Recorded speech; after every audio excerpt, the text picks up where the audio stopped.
Hoy es viernes y nuestro buen amigo Joaquín Robles Linares, que es un colaborador de hace pues muchos años y que se mantiene ahora en esta etapa de redes sociales también, nos tiene temas muy atractivos, muy interesantes, que ayer y antier comentábamos, Hilario, sobre la historia del Parque Madero. Así es La historia del interesante Parque porque Madero.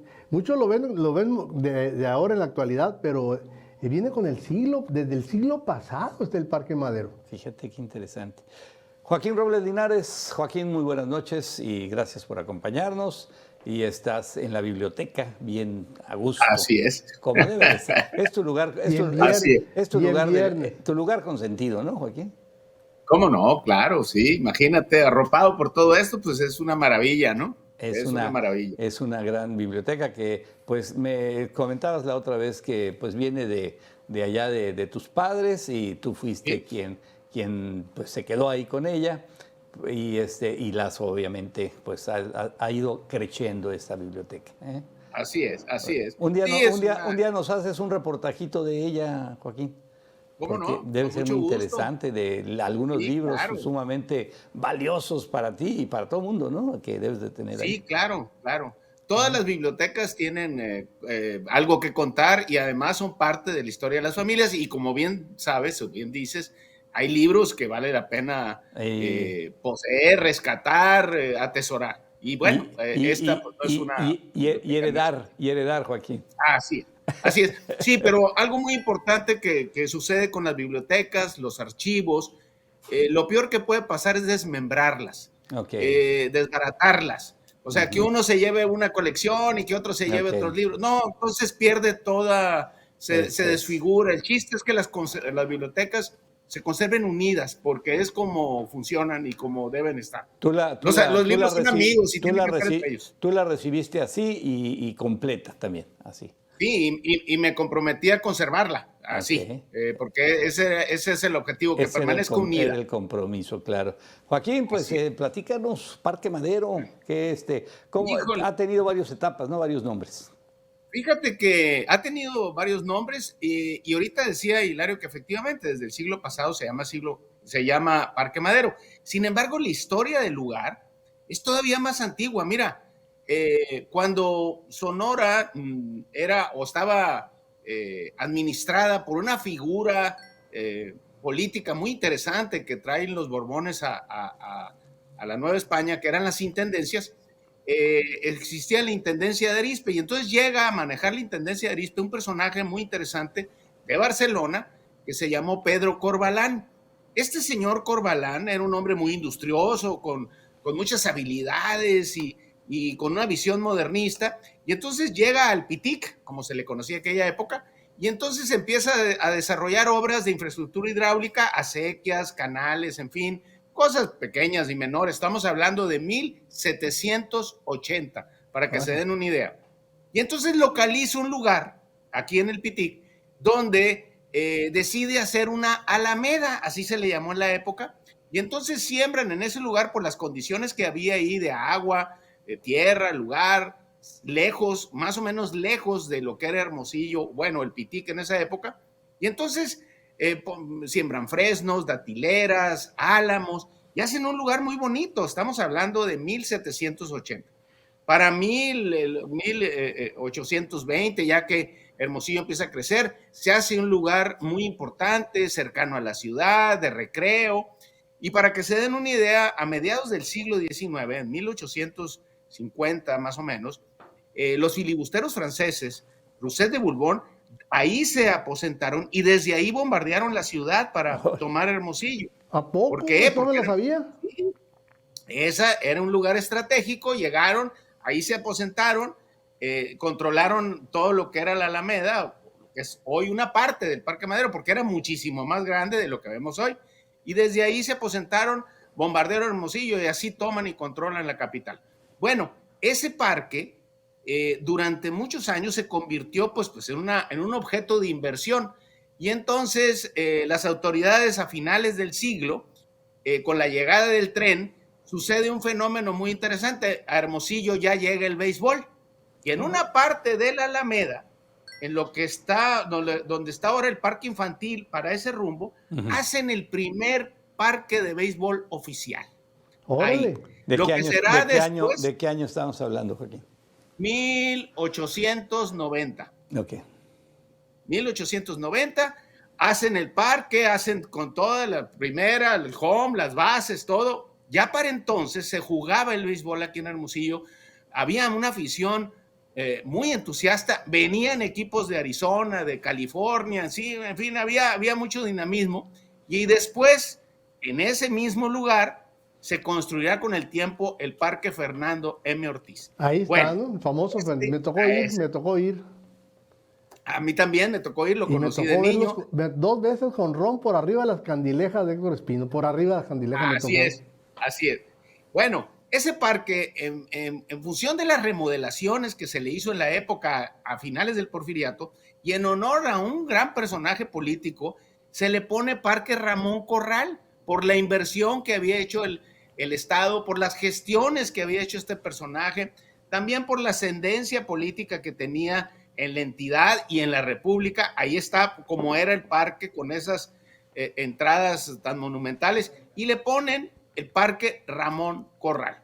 Como todos conocemos, para 1910 se desata la Revolución Maderista, para 1911 se derrumba el régimen con todo y Porfirio Díaz, Ramón Corral y Luis Emeterio Torres aquí en Sonora, y entonces los revolucionarios de la época, pues había que cambiar el nombre de las calles, lo que se denomina como la toponimia de la ciudad, y entonces deciden ponerle Parque Madero, y el alcalde de la época, señor de nombre José Camus, en 1911, atiende esa solicitud, le borran el Ramón Corral y le ponen Parque Francisco I. Madero. Y a la calle contigua que daba al parque, que era la calle más importante de la ciudad, que era la calle Don Luis, en honor a don Luis Emeterio Torres, el gobernador porfiriano de la época, pues le ponen Aquiles Cerdán. Así, este parque, ya desde entonces, como decía Hilario, pues se llama Ramón Corral.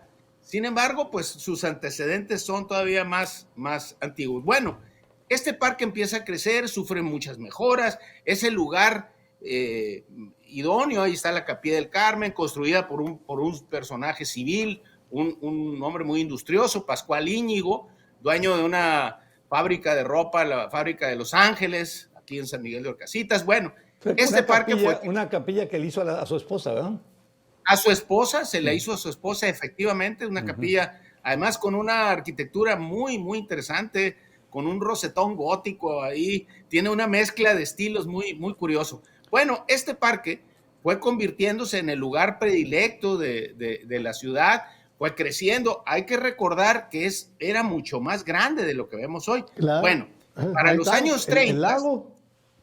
Así es. Fíjate que el lago lo hacen, don Rodolfo Elías Calles construye lo que será donde está el parque infantil, lo que es el PRI hoy, todo el Fernando M. Ortiz, pero construye algo que se llamó la Casa del Pueblo, sí, que también seguramente la conociste, Hilario. Sí, yo también de niño había canchas de tenis, de frontón. Y había de frontón, había instalaciones deportivas. Estoy hablando de inicios de los años 30. Entonces construyen todo eso. Entonces había una unidad entre el parque arbolado, precioso, y además hacen lagos. En los lagos que llenan el parque, había un islote al centro de uno de los lagos donde hacían fiestas, hacían bailes de sociedad de mucha importancia en la época. Bueno, entonces esto se convierte pues en un lugar precioso, con agua, instalaciones deportivas, un estadio, en fin, es un conjunto impresionante. Nada más para que se dé una idea, volviendo al béisbol, en marzo de 1940 se juega ahí en el Fernando M. Ortiz, en donde hoy está el Parque Infantil, contiguo al Parque Madero, un partido de Liga Mayor de Estados Unidos. Órale. Los Piratas de Pittsburgh contra los Atléticos de Filadelfia, en marzo de 1940.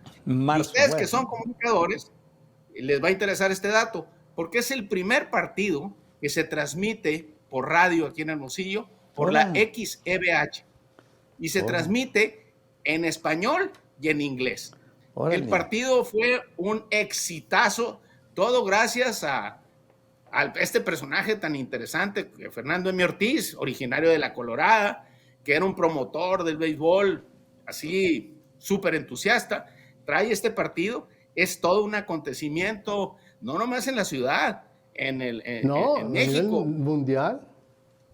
Ahí vino un jugador que está ahorita, pues de los grandes jugadores del siglo XX, un jugador que se llamó Connie Mack, estuvo ahí en ese partido, está en el Salón de la Fama, en fin, personalidades, lo ganan los Piratas el partido, y bueno, esto lo digo para que se den una idea de la importancia que tenía el Parque Madero como un sitio de recreación. Además, era un lugar para exhibirse, para presumirse con las instalaciones que había, con el estadio, en fin. Nada más que ese lago que se construye y que circundaba el parque, que iba por todas partes, se tiene que desecar para 1948, porque se desata un problema con el paludismo por la presencia de mosquitos. Entonces, toman la decisión las autoridades de quitar el agua y entonces acabar con ese problema de salud pública que se había creado por el agua estancada o el agua esta que había en esos lagos, y entonces así acaban con ese espejo que le daba un realce al parque, pero también resuelven un problema de salud pública que se estaba generando con el paludismo que había azotado a la ciudad.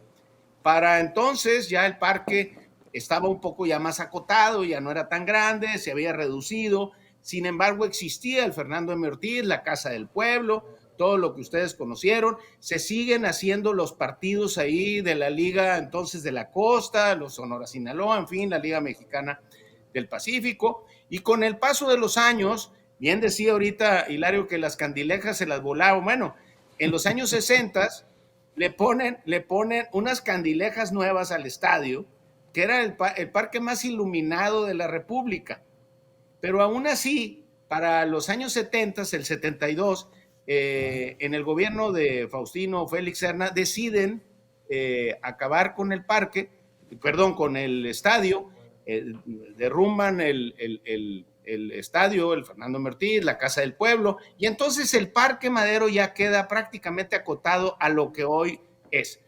Para 2012, este parque es remodelado y hacen algo que desde mi punto de vista creo que fue benéfico para el parque. Le ponen una barda perimetral. Ándale. No sé si ustedes la han visto. Sí, cómo no. Creo que fue atinado. Hacen una remodelación y veo con gusto que están remodelando el parque, algo que es necesario, es importante, y más un lugar con tanta tradición, quizá uno de los lugares con más identificación social en el paso de los siglos, un lugar donde han pasado tantas cosas y que sigue siendo atractivo para la gente.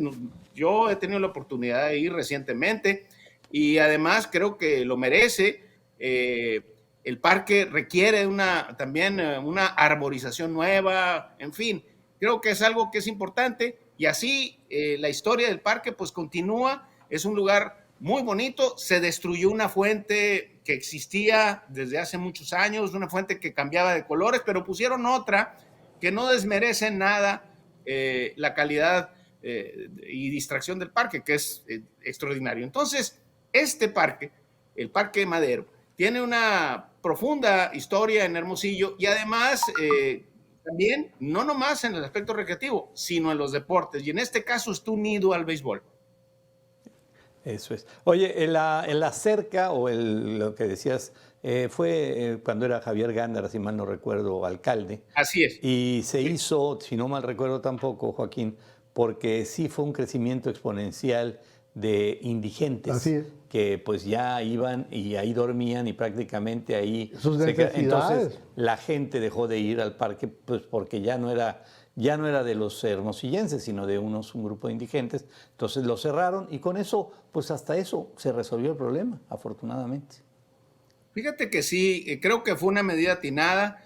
El parque creo que tiene horarios ahora, es algo también que tiene que suceder porque el parque pues se tiene que cuidar.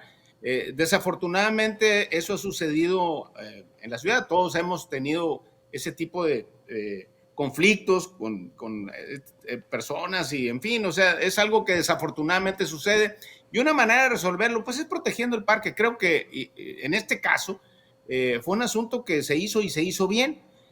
Otra de las cosas que creo que se tiene que resolver es los árboles que están enfermos o que están secos o que requieren de algún tratamiento. En fin, creo que ahí también hay mucho que hacer. Además, darle pues mayor vigilancia, porque yo vi unas casetas de policía adentro, pues prácticamente cerradas con llave, ¿no?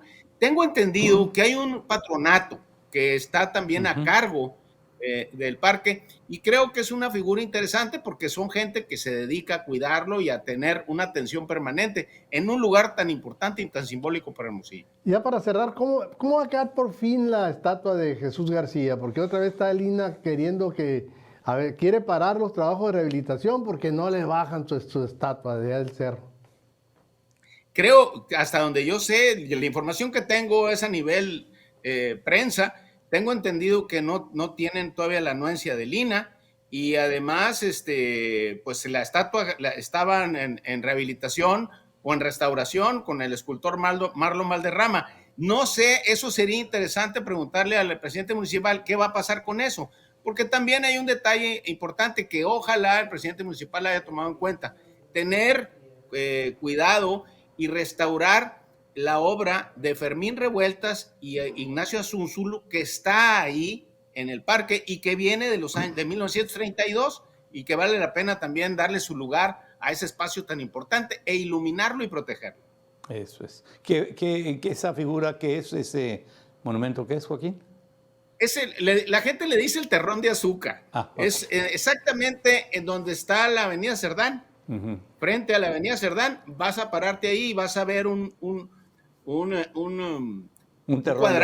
Un terrón de azúcar. Sí, un cuadrado, y en cada cara de ese cuadrado vas a ver un relieve y está dedicado a Jesús García. Okay. Esa obra está hecha y diseñada por dos grandes artistas mexicanos, Ignacio Azúnzulu, escultor, y Fermín Revueltas, miembro de la familia importantísima de Silvestre Revueltas, claro. Rosario Revueltas. José Revueltas fue una de sus últimas obras y esa está ahí. Y esa hay que cuidarla porque es la única obra Art Deco que tenemos en Hermosillo. Joaquín, pues muchísimas gracias, como todos los viernes, muy agradecido. Hilario, nos quedan 10 segundos. No, nada más para que el aniversario de Maitorena lo dejamos para el próximo viernes. Lo dejamos para el próximo viernes, muerte el 17 de enero de 1948, de un personaje interesantísimo, un empresario que se metió a la revolución y le salió al revés, al final de cuentas perdió casi todo. Joaquín, gracias, querido Joaquín Robles Linares, historiador y amigo de Entre Todos. Gracias, buenas noches, Joaquín. Gracias, buenas noches. Hacemos pausa, volvemos en instantes.